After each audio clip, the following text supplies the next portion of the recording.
अब उसके विषय में आदरणीय गरीबदास साहिब जी को जो परमात्मा ने ज्ञान दिया उसके आधार से कुछ वाणी सुनाते हैं। दर्जन दे का रूप शैल वृंदावन कीनी, तहाँ मिले धर्मदास करत हैं बहुत अधीनी।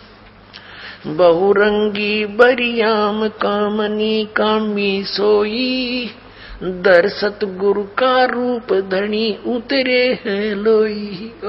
आदरणीय गरीबदास साहिब जी को भी परमात्मा मिले थे गांव छुड़ाने जिला झज्जर हरियाणा के अंदर, और उनको भी जिंदा महात्मा के रूप में मिले थे। जब गरीबदास जी 10 वर्ष के थे, अपने ही खेतों में, ये किसान यानी जाट जाति में जन्मे थे गरीबदास साहिब जी, अपने ही खेतों में गौवें चरा रहे थे, 10 वर्ष के थे, और भी बहुत से बड़ी उम्र के पाली गवाले थे। तो वहां परमात्मा आए थे सतलोक से चलकर जिंदा महात्मा रूप धारण करके, और उस दिन भी उन्होंने कुंवारी गाय का दूध पिया था। फिर गरीबदास साहिब जी की आत्मा को सतलोक लेकर गए थे, फिर वापस छोड़े थे, उनको चिता पर रख दिया था मरा हुआ जानकर, मृत जानकर। उसके बाद चिता से उठकर चल पड़े थे, अग्नि नहीं लगाई थी तब तक। तो उसके बाद आदरणीय गरीबदास साहिब जी ने आंखों देखा परमात्मा की समर्थता, और फिर उनकी दिव्य दृष्टि परमात्मा ने खोल दी थी। उन्होंने अपने उस परमात्मा से प्राप्त ज्ञान के आधार से फिर परमेश्वर कबीर जी की महिमा को कलम तोड़ बोला। अब जैसे श्री तुलसीदास जी ने श्री रामचंद्र जी की रामायण जो लाखों वर्ष पहले घटना घटी थी, वो सारी चित्रात कर दी अपनी लैंग्वेज में, लोकोक्तियों के माध्यम से, और आज सबको मान्य है वही की वही, और वो सच्चाई है। ऐसे ही गरीबदास साहिब जी ने अपनी दिव्य दृष्टि से देखकर सब पहले जो भी मालिक की लीलाएं हुई थी वो सब लिखवा दी, बोल दी, जो आज दास आपको पढ़कर सुना रहा है। दिव्य दृष्टि का अंतर होता है। दिव्य दृष्टि क्या है? जैसे दूरदर्शी होती है, दूरदर्शी यानी दूरबीन बोलते हैं, उसका रेंज होता है। कोई तो ज्यादा से ज्यादा 1 किलोमीटर तक का देख सकती है, एक देख ले 100 किलोमीटर का। तो ऐसे इनमें रेंज का अंतर होता है, अक्षमता का अंतर होता है। ऐसे ही गरीबदास जी की जो दिव्य दृष्टि थी वो बहुत पावर की थी। उन्होंने लाखों वर्ष पहले की और कई अरबों युगों पहले की सृष्टि तक की रचना को एज इट इज सुना दिया जो भगवान ने बताया था। तो क्या कह रहे हैं? अपरमात्मा से परिचित थे ही वो। उन्होंने क्या कहा? बहुरंगी वरियाम कामनी कामी सोई, दर सतगुरु का रूप धनी उतरे हैं लोई। सतगुरु का रूप धर के, एक तत्वदर्शी संत का रूप धारण करके, धनी, धनी माने खुद मालिक, सबके मालिक, धनी माने मालिक, सबके मालिक, वो धनी उतरे हैं लोई। वो परमात्मा कबीर जी आए थे। धर्जन दे का रूप शैल वृंदावन कीनी, तहाँ मिले धर्मदास करत हैं बहुत अधीनी। धर्मदास जी बहुत प्यार से बोला करते थे, भगत थे वो। परम उजागर रूप ध्यान बहुरंगी बाना, तहाँ मिले धर्मदास आचार विचार दीवाना। कौन तुम्हारी जात कहाँ से आए स्वामी, पूछे पुरुष कबीर धनी साहेब नीकामी। अब परमात्मा ने देखो पुण्यात्मा, वो हमारे मालिक हमारे लिए कितने भटक रहे हैं, दुख पा रहे हैं। हमें अपनी शरण में लेकर के सुख देने के लिए, सतलोक ले जाने के लिए, आपका सर्व संकट नाश करने के लिए आपके निकट आना चाहते हैं। लेकिन हमने ज्ञान गलत ग्रहण कर रखा है, जिस कारण से हम भगवान को पहचान नहीं पाते। परमात्मा ने आकर क्या कहा? कौन तुम्हारी जात कहाँ से आए स्वामी। धर्मदास जी को, उस जीव को, 2 कौड़ी के जीव को, वो परमेश्वर आकर कहता है कहाँ से आए स्वामी। हे स्वामी जी, स्वामी का अर्थ क्या होता? मालिक। हे स्वामी जी, हे मालिक, कहाँ से आए आप? और जब उसने सीधा बोला तो वो सुने नहीं, क्योंकि उसमें तो काल भरा था पूरा। तो क्या बोलते हैं परमात्मा? कौन तुम्हारी जात कहाँ से आए स्वामी, पूछे पुरुष कबीर धनी साहेब निकामी। पूछे धनी कबीर साहेब निकामी, उसका कोई स्वार्थ नहीं, फिर भी हमारे लिए भटकते रहते हैं। अब धर्मदास जी बताते हैं, हम वैष्णो बैरागी धर्म में सदा रहाई, सुधर न बैठे संग कल्प ऐसी मन माही। सुन जिंदा मम ज्ञाने को अधिक आचार विचार, अमरी करनी जो करे उतरे भवजल पार। श्रीमद् भगवत गीता अध्याय नंबर 4 के श्लोक नंबर 25 से लेकर 30 तक वर्णन किया है कि कोई तो देवताओं की पूजा करता है, कोई केवल सदग्रंथों के स्वाध्याय करके ही करता रहता है, कोई योग आसन ही करता है, कोई अहिंसावादी यानी तीक्ष्ण व्रत धारण करता है, मुंह पर पट्टी बांध कर नंगे पैरों घूमता है, और कोई किसी प्रकार से साधनाएं करता है, कोई हठ योग करता है, घोर तपस्या करता है, और सभी अपनी अपनी साधनाओं को उपासनाओं को पाप नाश करने वाली मानते यानी श्रेष्ठ मानते। तो ऐसी धर्मदास जी बताने लगे कि जो हम बतावे ना ऐसी क्रिया कर ले उसका मोक्ष हो जाता है, कल्याण हो जाता है, भवसागर से पार हो जाता है। सुन जिंदा मम ज्ञान को, धर्मदास जी कहते हैं, हे जिंदा महात्मा, हे जिंदा सुन मेरे ज्ञान को। अधिक आचार विचारे हमारी करनी जो करे उतरे भवजल पार। बोले धनी कबीर सुनो वैष्णो बैरागी, कौन तुम्हारा नाम गाम कहिए बड़भागी। परमात्मा कहते हैं बोले धनी कबीर, वो मालिक कबीर बोले धनी, सबके मालिक कुल के धनी। बोले धनी कबीर सुनो वैष्णो बैरागी, कौन तुम्हारा नाम गाम कहिए बड़भागी। कौन कौम कुल जात कहाँ को गमन किया है, कौन तुम्हारी रेस किन्हें तुम नाम दिया है। कौन गुरु बनाया है आपने, कौन तुम्हारा ज्ञान ध्यान सुमरण है भाई, और कौन पुरुष की सेव कहाँ समाधि लगाई। किस भगवान की सेव माने पूजा करते हो और कहाँ समाधि लगाते हो तुम। को आसन को गुफा के भर मत रहो सदाई, सालिग सेवन कीन बहुत अति भार उठाई।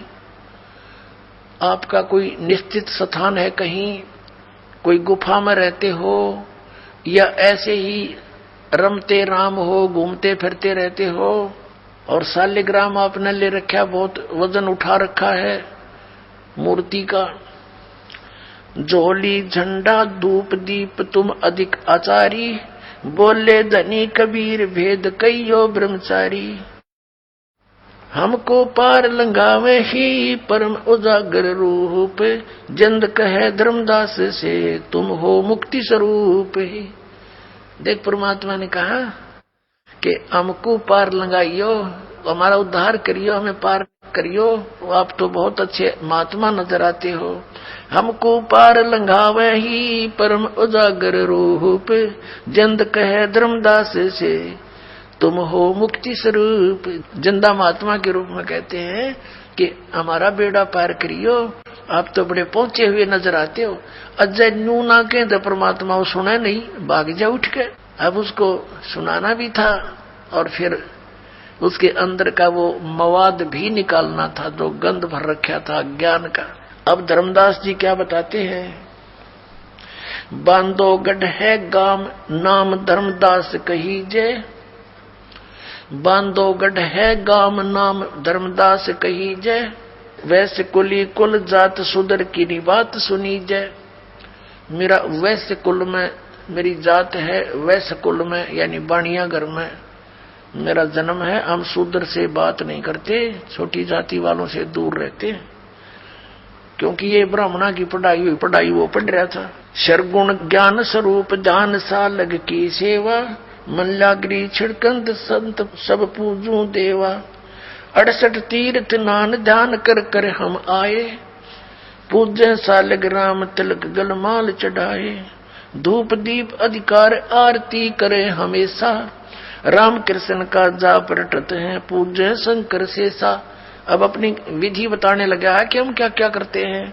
68 तीर्थ पर स्नान करते हैं और राम कृष्ण का जाप जपते हैं, नेम धर्म से नेह सने दुनिया से नाही, आर उड्डम बैराग और की मानू नाही। कहते मुझे तो फाइनल हो रहा है अपनी भक्ति, ओके है, मेरा कति आरूढ़ हूं अपनी भक्ति पर जो गुरु जी ने ज्ञान दे रखा, मैं और की ना मानू, मुझे ज्ञान देने की जरूरत नहीं। नेम धर्म से नेह सने दुनिया से नाही, आरूढ़म बैराग और की मानू नाही।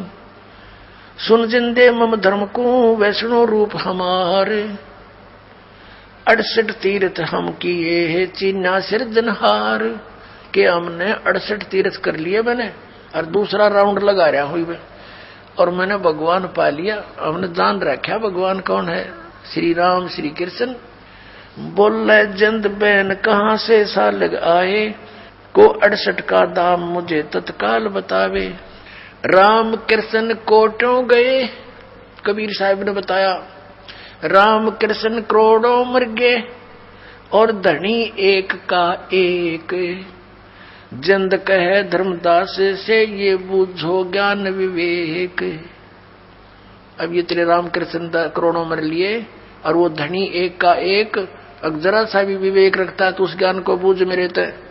अनंत कोट ब्रह्मांड रचित सब तज रहे नियारे। जंद कहे धर्मदास से जाका करो विचारे। अनंत कोट ब्रह्मांडों की रचना करके इनसे अलग सतलोक में विराजमान है, उसका विचार कर। बोलत है धर्मदास सुनो जंदे मम वाणी, कौन तुम्हारी जात कहां से आए प्राणी। अब देखो अपने पिता के साथ विवाद कर रहा है वो बोली आत्मा, हम ऐसे गिर गए अज्ञान युक्त होकर। अब परमात्मा तो उसको स्वामी जी कह रहे हैं, और वो स्वामी जी बना बैठा 2 कौड़ी का जीव, और क्या कहता है, तुम कहां से आए प्राणी, ये जीव तू कहां से आया। धर्मदास जी कह रहे भगवान को। बोलत है धर्मदास सुनो जंदे मम वाणी, कौन तुम्हारी जात कहां से आए प्राणी। अब धर्मदास जी कह रहे हैं सरगुण सेवा सारे है। सेवा माने पूजा, सरगुण जैसे मूर्ति पूजा करते हैं भगवान की बना करके। सरगुण सेवा सारे है, निर्गुण से नहीं नेहे। सुन जिंदा जगदीश तू हम शिक्षा क्या दे। अब परमात्मा क्या कहते हैं, बोले जंद कबीर सुनो बाणी धर्मदासा, हम खालिक हम खलक ये सब हमरा प्रकाशा। हम खालिक रचने वाले, हम खालिक और ये खलक सब हमारा बना हुआ है, मैं पूर्ण परमात्मा हूँ। हमसे चंद्र सूर, हमसे ही पानी और पवना, हमसे धरणी आकाश रहे हम 14 भवना। हम रचे सब पाषाण नदी ये सब खेल हमारा, अचराचर बहु खान बनी बहुविध 18 बहारा। हम सृष्टि संजोग वियोग विजोग किया बहु भांति, हम ही आद अनंत हम हैं अवगत के नाती। हम ही माया मूल, हम ही हैं ब्रह्म उजागर, हम ही अदर बस हैं, हम ही हैं सुख के सागर। अब भगवान ने सारा भेद खोल दिया, पर हम तो बाल बुद्धि के हो गए अज्ञान ग्रहण करके। परमात्मा सामने बैठे हैं और कह रहे हैं कि सब मैंने रचा है। ये जिन पत्थरों की मूर्ति तू लिए फिरता, ये पत्थर पहाड़ मैंने रचे, तो हमारी पूजा कर, इनको त्याग दे भाई। हम साहेब सतपुरुष हैं, ये सब रूप हमारे। जिंद कहे धर्मदास से हम पूर्ण करतारे। बोलत है धर्मदास सुनो सर्वंगी देवा, और दीक्षित पिंड और प्राण कहो तुम अलग अबेवा। एक तो तू परमात्मा कहता है, तेरे सारा शरीर दिखाई देता है, वो भगवान तो निराकार है। जैसा यो घोट के प्याला रखी हमारे से अज्ञान की भांग, उस आधार से कहता है कि तू भगवान कहता अपने आप को, धर्मदास बोल रहा है। और तू तो साकार दिखाई देता है, बोलता है, तेरा खाना खाता है, सब कुछ है। नादबिंद की दे शरीर प्राण तुम्हारे। बोलत है धर्मदास सुनो सर्वंगी देवा, दीक्षित पिंड और प्राण, तेरा शरीर दिखाई दे, सांस लेता दिखे, और तू कह अपने आप को अलख बेवा। नादबिंद की दे शरीर है प्राण तुम्हारे, तुम बोलत बड़ बात नहीं आवत दिल हमारे। तू बात करे बड़ी बड़ी भगवान कहे, पर मेरे जचती नहीं, तेरी बात दिल में नहीं समाती, मेरे गले नहीं उतरती। खान पान स्थान देह मैं बोलत दीसम, कैसे अलग स्वरूप भेद कहिए जगदीशम, किस प्रकार तू भगवान है मुझे वर्णन कर। बोलत है जिंद अबंध सकल गट साहेब सोई, हम ही राम रहीम करीम पूर्ण करतारा। कबीर साहब कहते हैं हम ही बांधे से तू चढ़े संग पदम 18, हम ही रावण मारा लंक पर करी चढ़ाई, हम ही 10 सिर का मारा देवताओं की बंद छुटाई। अब परमात्मा कहते हैं तुम जिस राम श्री कृष्ण के ऊपर आश्रित हो, जब श्री रामचंद्र जी हार चुके थे, थक चुके थे, रावण मर नहीं रहा था, और जब जीव हार लेता है परम पिता को याद करता है, कोई परम शक्ति है, तो उसके पूर्व संस्कार उस पूर्ण परमात्मा स्वयं जाते हैं और गुप्त रूप में कहते हैं हमने ही रावण मारा था, राम के बस का ना था वो मारना। और समुद्र पर पुल भी राम से नहीं बना था, 3 दिन तक घुटनों पानी में खड़ा होकर के श्री राम प्रार्थना कर रहा था समुद्र से रास्ता दे दे, रास्ता दे दे। उसने रास्ता नहीं दिया, जब मारना चाहा तो समुद्र रूप बाहर आया ब्राह्मण रूप में। फिर उसने बताया था कि आपकी सेना के अंदर नल और नील नाम के 2 संत हैं, उनके हाथों में उनके गुरुदेव द्वारा दी गई शक्ति है, उनके हाथों से पत्थर डूबते नहीं, उनका सहयोग ले लो। उस दिन उस नल और नील में भी अभिमान आ गया था, उन्होंने भगवान को याद ना करके, गुरुदेव को याद ना करके सीधी प्रभुता दिखानी चाहिए थी, वो पत्थर डूब गए थे, उनके हाथों से तरे नहीं थे। तब परमात्मा स्वयं गए थे वहां पर, मुनिंदर रूप में आए हुए थे, ऋषि रूप में कबीर जी सतपुरुष। तब रामचंद्र जी ने देखा, नल नील ने कहा कि देखो हमारे गुरु जी आ गए, इन्होंने हमें ये शक्ति दी थी। तब श्री राम ने प्रार्थना की थी संत मुनिंदर ऋषि जी से, परमेश्वर से, कि हे भगवान, हे ऋषि जी, अपने भक्तों को तो आप शक्ति दे सकते हो, आप तो परम शक्ति युक्त हो, कुछ रजा बख्शो। ऐसे ऐसे सारी अपनी कहानी दुख भरी बताई कि ये ऐसे ऐसे हो गया हमारे साथ, समुद्र पर से जाना अनिवार्य है। तब परमात्मा ने कहा, एक सोटी ले रखी थी भगवान ने, एक छड़ी, कहा कि आ जाओ मेरे साथ साथ। एक बहुत बड़े पहाड़ के चारों तरफ रेखा अंकित कर दी कि इसके बीच बीच के पत्थर उठा लो, ये हल्के कर दिए हैं।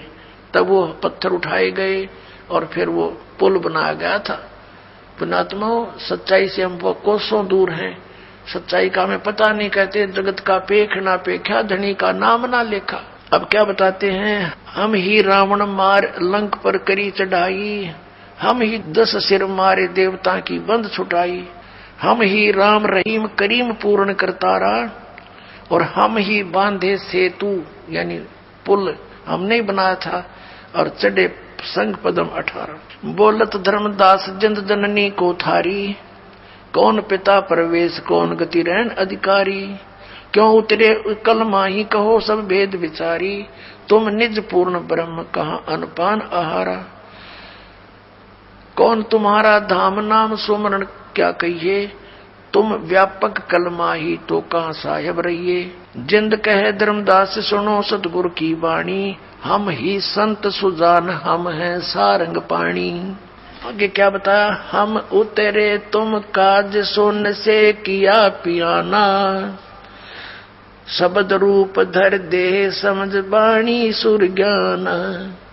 अब परमात्मा वही बात बोल रहे हैं जो वेद बता रहे हैं कि हम उतरे तुम काज, तुम्हारे लिए, तेरे लिए उतरा पुण्यात्माओं समझाने के लिए, और सुन से उस सतलोक से जहाँ और कोई नहीं परमात्मा रहते हैं, उस आसपास जो सुन स्थान से पार, वहां से यानी सतलोक से किया पियाना, वहां से प्रस्थान करके आया हूं मैं सतलोक से तुम्हारे कारण। हम उतरे, हम अवतरे, हम नीचे आए, उतरे, हम उतरे तुम काज सुन से किया पियाना, शब्द रूप धर दे समझ बानी सुर ज्ञाना। निरख परख कर देख नहीं भौतिक हमरे काया, हम उतरे तुम काज नहीं कुछ मोह न माया। अब परमात्मा कहने लगे, देख मेरा शरीर टच करके देख, ये तेरे जैसी ये आड़चाम का शरीर नहीं मेरा। जैसे यजुर्वेद अध्याय नंबर 40 के मंत्र नंबर 8 में कहा कि शुक्रम अकायम ऐसनाविरम, वो कबीर मनीषी। उस परमात्मा की काया शुक्र से बनी हुई नहीं, माता पिता के योग से नहीं है। ऐसनाविरम अकायम, उसके शरीर के अंदर स्नायु नहीं है, नाड़ी तंत्र नहीं है। तो यहां परमात्मा भी कह रहे हैं नहीं नाद नहीं व्यंद नहीं पांच तत्व आकारम, मेरा 5 तत्व का शरीर आकार नहीं है। गुड़िल्ला ज्ञान अमान हंस उतारू पारम, नरक परख कर देख नहीं भौतिक हमरे काया। हम उतरे तुम काज मेरे कुछ मोह न माया, कि मैं कोई मोह माया में नहीं हूं यहाँ पर, न किसी लालच में तेरे पास आया हूं। और नरक परख कर देख हमारी पंच भौतिक काया नहीं है। गगन सोन में धाम है वो अवगत नगर नरेश, गगन सोन में सबसे टॉप मोस्ट प्लेस पर हमारा धाम है। अगम पंथ कोई जाने नहीं ये खोजत शंकर से, ये तुम्हारे भगवान भी खोज रहे हैं, उसको वहां तक ये पहुंच नहीं पाए। बोलत है धर्मदास सुनो सतगुरु सैलानी, निरख परख से न्यार भेद कहूं अकल अमानी। परमात्मा कहते हैं ना मैं जन्मू ना मैं रू, ना मैं आऊं न जाही, जन्म मरण का आना जाना मेरे नहीं है। शब्द भी हंगम सोने में ना हमरे धूप न छाही, बोले जंद सुनो धर्मदासा हमरे पिंड प्राण निश्वासा। गर्भ योनि में हम नहीं आए मादर पिदर ना जननी जाए।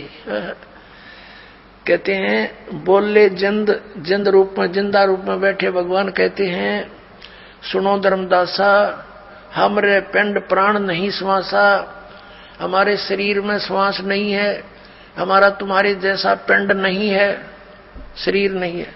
हमारे तुम्हारे जैसा पिंड यानी शरीर नहीं है, प्राण नहीं है, श्वास नहीं है। गर्भ योनि में हम नहीं आए, हम किसी माँ के जन्म नहीं लिया। मादर पिदर ना जननी जाए, हम किसी माता पिता से जन्म नहीं हुआ मेरा। शब्द स्वरूपी रूप हमारा क्या दिखलावे आचार विचारा।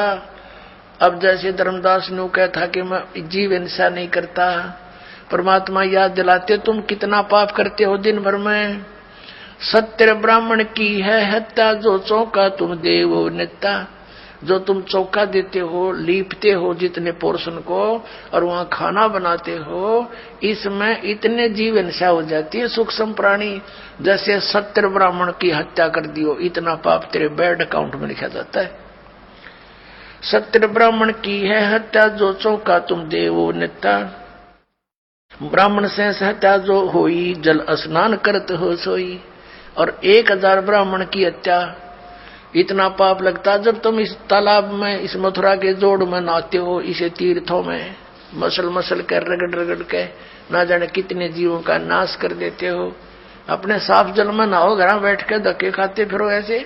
ना कोई गीता में लिखा है 68 तीर्थ करना, गीता में लिखा हरे राम हरे कृष्ण सीता राम राज्य श्याम मिला दे। गीता जी पढ़ते हो और उसके विपरीत साधना करते हो भगवान के, तुम अपराधी बन गए हो। भगवान का नियम तोड़ दिया है, शास्त्र विधि त्याग कर मनमाना आचरण कर रहे हो। अब धर्मदास सुन हो गया अपने आत्माओं। जब दूसरी बार भगवान अंतर्ध्यान हुए उसके बाद वो रोता हुआ चल पड़ा। अब यहाँ थोड़ी सी जीव हिंसा गिनाते हैं कि सत्य ब्राह्मण की है हत्या जो चौका तुम देवो नेता, ब्राह्मण से हत्या जो होई जल स्नान करत हो सोई। पृथ्वी ऊपर पग जो धार है करोड़ जीव एक दिन में मारे। तुम सैर सपट्टा करते हो, काम बस जाते हो, यहाँ तीर्थ पर आते हो, एक दिन में करोड़ ब्राह्मण की हत्या कर देते हो। इतने जीव करोड़ जीव एक दिन में मारे, घूमन फिरन में 1 करोड़ जीव मार देते हो और वो तुम्हारे बुरे अकाउंट में लिखे जाते हो। और इस तालाब में इस तीर्थ मान का पुण्य तो एक भी को नहीं, क्योंकि गीता में प्रमाण नहीं तो वो यूजलेस है, वो दंत कथा है। और तुम पाप नरे इकट्ठे कर लिए बहुत गने, तो पुण्यात्मा ये मार्ग ठीक नहीं। फिर क्या बताते हैं, कहते खान पान में दमन प्राणी कैसे पाओ मुक्त निशानी। तुम कहते हो ना भी हम जीव हिंसा नहीं करते, और रोटी खाते हो, खान पान में भी बनाते समय जीव जले और खाते समय जीव मरे, तो कहते तुम कैसे मोक्ष प्राप्त करोगे इस तरीके से, अब जो मंत्र है तुम्हारे वो यूजलेस है, वो गीता जी में प्रमाणित नहीं है। अब क्या बताते हैं, अब धर्मदास जी जो परमात्मा अंतर ध्यान हो गए दूसरी बार फिर बुरी तरह रोए, हे भगवान ये तो बहुत बुरी बनी है परमात्मा। तावा रोवत धर्मनी नागर, कहाँ गए मेरे सुख के सागर। जब परमात्मा अंतर ध्यान हो गए तो फिर रोने लगा धर्मदास। फिर जो परमात्मा ने सारा ज्ञान दिया तो उसके बाद उसने फिर भी खरपतवार रहा। तीसरी बार जो परमात्मा अंतर ध्यान हुए तब उसने क्या कहा, धर्म कह सुन जिंद तुम हम पाए दीदार। गरीबदास नहीं कसर कुछ उगड़े मोक्ष द्वार। फिर क्या कहता, तेरे देवन की महिमा अपारम, ये है सर्वलोक करतारम। अब वो अंदर का गंध फिर उछल गया, उसके अंदर भरा हुआ था ज्ञान। क्या कहता, तेरे देवन की महिमा अपारम, ये है सर्वलोक करतारम। सुन जिंदा क्यों बात बनावे, झूठी कहानी मोहे सुनावे। मैं ना मानू बात तुम्हारी, मैं सेवत हूँ विष्णुनाथ मुरारी। गौरी शंकर गणेश मनाऊं, इनकी सेवा सदा चतलाऊं। जब उसने तीसरी बार ये बकवाद करी परमात्मा, कहते हैं गरीबदास साहिब जी लिखते हैं, तावालीन बहे निर्वाणी, मगन रूप साहेब सैलानी। कहते हैं फिर परमात्मा तीसरी बार अंतर ध्यान हो गए, छुप गए। तावालीन बहे निर्वाणी और मगन रूप साहेब सैलानी। अब फिर क्या करते हैं, धर्मदास जी वापस चल पड़े घर को। कहते हैं, तावा रोवत धर्मनी नागर, कहाँ गए मेरे सुख के सागर। अब ये मन बकवाद अवश्य कर देता है, वाद विवाद बहुत करता है। जब इसको परमात्मा मिलने के चांस होते हैं ये अड़ियल घोड़े की तरह अड़ जाता है। और पहले किसी ने जैसी भी लोक वेद दंत कथा सुना रखी है, सहर स्वीकार कर ली, नो बैठ के हाँ सही है। और यहाँ सच्चाई बताई जाती है, यूं खड़ा हो जाता, कति ऐसे घोड़ा अड़ के खड़ा हो जाता है, नहीं ऐसे कैसे ऐसे कैसे। और जब सारा डंगा इकट्ठा करें फिरे थे, कोई कुछ भी कह देता था वो स्वीकार्य था, क्योंकि इसको पता लग गया कि यहाँ तो इसका कल्याण हो जाएगा। इसलिए सैकड़ों खरपतवार भर देता है, खुरापात भर देता है, खड़े कर देता है। लेकिन ये समर्थ है परमात्मा, हमारा परमात्मा मालिक है, ये कोई भी शंका इस मन के नहीं छोड़ेगा, आखिर में इसकी देह ही तोड़ेगा। कहते तावालीन बहे निर्वाणी, मगन रूप साहेब सैलानी। तावा रोत धर्मनी नागर, कहाँ गए मेरे सुख के सागर। फिर रो रहा है और कह रहा है, कहाँ गए सुख सागर। भूल लगी जाता हमसे, मैंने बहुत वाद विवाद कर दिया। बेग मिलो कर हूँ अपघाता, मैं ना जीऊं सुनो विधाता। हम जाने तुम दे स्वरूपा, हमारी बुद्धि अंधगर कूपा। ये परमात्मा मैंने तो आपके साथ वाद विवाद किया, हमारी बुद्धि तो अंधेरा कुआ है, घेरा कुआ है जिसमें प्रकाश नाम की चीज नहीं। और हमने आपके साथ बहुत विवाद किया, अक्षमा करो मेरे मालिक। बेग मिलो कर हूँ अपघाता, मैं ना जीवो सुनो विधाता। हम तो मानुष रूप तुम जाना, सुन सतगुरु का किया पियाना। मैंने तो आपको एक मनुष्य समझा था, अब कहाँ चले गए भगवान, एक बार मुझे बता दो, मैं वहीं आ जाऊंगा। अगम ज्ञान कुछ मोहे सुनाया, मैं नहीं जीऊं अविगत राया। तुम सतगुरु अवगत अधिकारी, मैं ना जाना लीला थारी। तुम अवगत अवगनासी साई, फिर मोको कब मिलो गुसाई। कमर कसी धर्मदास को पूर्व पंथ पियान, गरीबदास रोवत चले बांधो गढ़ स्थान। कल्प करे और मन में रोवे, दसों दिशा को वो मग जो है। कल्प करे यानी कल्प रहा है, कल्प रहा यानी तड़फ रहा अंदर अंदर, और कल्प करे और मन में रोवे, और दसों दिशा को वो मग जो है। दसों दिशा को देख रहा है, कभी पीछे आगे। भगवान कहीं छुप तो नहीं रहे, यहीं आसपास तो नहीं छुपे बैठे हैं, और मिल जाए तो मेरी बात बन जावे। कल्प करे और मन में रोवे, दसों दिशा को वो मग जो है। चारों तरफ देखे, कहीं ऊपर तो आकाश में तो नहीं है। तो इस तरह वो अपने घर आ जाता है। अब घर पहुंच गया तो उसकी पत्नी बड़ी धार्मिक थी, उसने पूछा कि भगत जी कैसे वापस आ गए, आपने तो अभी बहुत समय लगाना था, आगे आप 15-20 दिन में, 10 दिन में, आपका तो 2-3 महीने का टूर प्रोग्राम था, कई तीर्थों का चक्कर था आपके। और धर्मदास रो रहा है, बोल नहीं पा रहा। ऐसा वियोग हुआ हमसे ती, जैसे निर्धन की लुट जा खेती। इतना दुख हो गया उस पुण्यात्मा को भगवान के भी छोड़ने का और अपनी नादानी का कि मैंने जुल्म कर दिया, वाद विवाद करके अनमोल रतन हाथ से खो दिया। अब इतना बुरी तरह रो रहा है, जिस बालक के माता पिता दोनों मर जाते हैं और टक्कर मार मार कर रोता है, जुबान बंद हो जाती है। ऐसी स्थिति में घर पहुंच गया, आंसुओं से सब कमीज भीग गया। उसकी पत्नी ने सोचा भगत जी बोल नहीं रहे, क्या बात है। और इतना शीघ्र आने का कारण उसने स्वयं अपनी बुद्धि से सोचा कि लगता है इनका किसी ने धन लूट लिया। जो पैसा यात्रा में लेकर गए थे खर्च, वो किसी ने जिसका ठग लिया, चोरों ने चोरी कर ली दिखे, और इसलिए रो रहा है। क्योंकि आमनी देवी जो श्री धर्मदास जी की धर्मपत्नी थी, उसको मालूम था कि मैं थोड़ी सी कंजूस हूं और भगत जी धर्म में दोनों हाथों से पैसा खर्च करते हैं। तो आमनी देवी कई बार टोक दिया करती थी कि धर्म हिसाब का किया करो भगत, बच्चे भी पालने हैं। जबकि धन की कोई कमी नहीं थी उनका, एक नेचर हो जाती है हमारी। तो उस आधार से उसने सोचा कि कहीं भगत जी इसलिए रो रहा हो कि मैं ही टोका टाकी करूंगी, इसने नाटूंगी कि और पैसा ना ले जा, बतेरे हो गए तेरे धर्म कर्म, तो इसलिए रो रहा हो, कहीं मेरा काम अधूरा रह गया और यही बना नकुर करेगी, मानने को नहीं। तो उसने कहा भगत जी आपका किसी ने धन लूट लिया, कोई बात नहीं, आप कितना धन ले जियो, मैं मना नहीं करूं कति आपको, मेरे कारण दुख ना पाओ। और भगवान ने कोई कमी छोड़ रखी, तुम्हारे इतना धन दे रखा, और ले जाइयो धन, अपना काम पूरा करके आओ। अब वो रोता रहा और उसकी सुनता भी रहा बहुत बुरी तरह। काफी देर में जाके उसका हिचकी बंद हुई, धीरे धीरे रोता हुआ कहने लगा कि आमने यदि ये भौतिक धन मेरा नाश हो जाता मुझे कोई दुख नहीं था,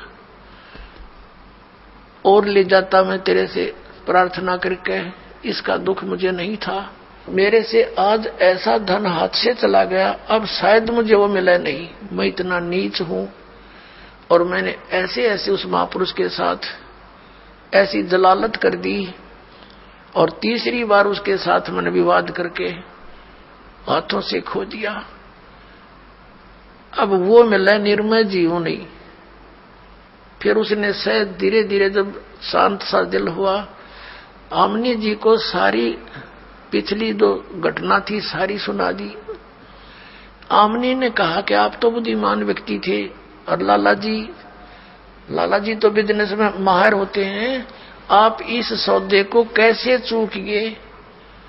रामकृष्ण से कौन सी अपनी रिश्तेदारी थी, ज्ञान दोनों से सुना था ये भगवान है, तिनको मानने लायक गए थे। हमने तो भगवान चाहिए था और आपने विवाद नहीं करना चाहिए था। जब ऐसी कथा सुना रहे हो, प्रमाण बता रहे हो, और गीता में हम रोज पढ़ते हैं, वो बता रहे थे कि वो भगवान तो कोई और है, गीता बोलने वाला स्वयं कह रहा है, फिर भी आपकी आंखें ना खुली।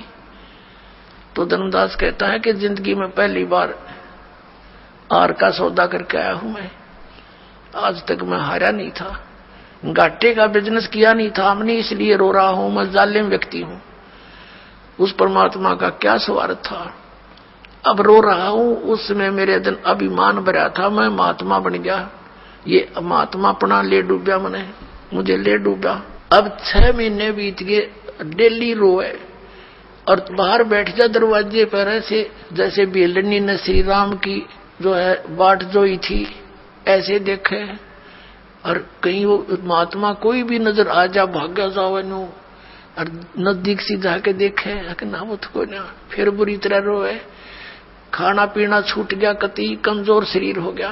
आसपास जहां भी कोई साधु संत का जिक्र सुने, जंगल में आसपास नगर के कहीं आकर बैठ जाते थे संत जन, वहां जाता, उनसे बात करता, एक दिन पता चला बहुत अच्छे महात्मा आए हैं, बड़ा ज्ञान प्रचार कर रहे हैं, बनी में बैठे हैं, वहां ऐसे ऐसे तालाब के ऊपर वहां गए, प्रणाम किया, उन्हें देखा हो सकता है रूप बदल कर आगे हो।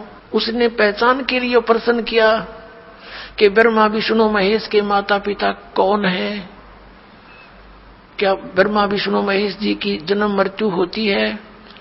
तो उस महात्मा ने कहा नहीं, वो तो अजरो अमर है, सर्वेश्वर है, महेश्वर है।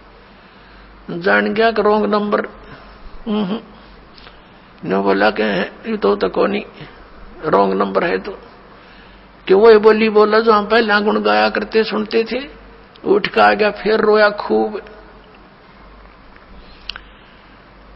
एक दिन परमात्मा ने प्रेरणा करी उसकी पत्नी के अंदर। आमनी ने पूछा कि एक बात बता, ऐसे तो आप रो रो कर मर जाओगे, कोई बात चली हो आपकी चर्चा में, उन्होंने कुछ हिंट दिया हो, वो कैसे मिलेंगे, फिर कहाँ मिलते हैं, कहाँ रहते हैं? धर्मदास जी को याद आई कि हमारी चर्चा में उन्होंने ये जरूर कहा था कि जहां भी धर्म भंडारे होते हैं वहां मैं जाता हूं, धार्मिक जो भंडारे किए जाते हैं वहां मैं अवश्य जाता हूं, और कोई भगत संत मिल जाता उसको समझाता हूं। तो आमनी ने कहा आप भंडारा ही कर लो, इसी तरह आ जाए मत। उसने खुशी हुई, कहा ठीक है। 3 दिन का भंडारा रख दिया, सब जगह निमंत्रण भेज दिया। अब सभी आ रहे हैं, साधु संत भोजन खा रहे हैं, जा रहे हैं, वो देख रहा है। साधु वो तो ना आए महात्मा थे। 3रा दिन हो गया, आफ्टरनून होगी 3रे दिन की, बाद दोपहर, और मन में संकल्प कर लिया कि परमात्मा यदि आज नहीं आए ना, आपका दास नहीं रहेगा संसार में। कति फाइनल कर लिया उसने, औपचारिकता नहीं, कति हृदय में दर्द होगी कि आज नहीं आए तो मैं आत्महत्या करूंगा, फाइनल फैसला करके।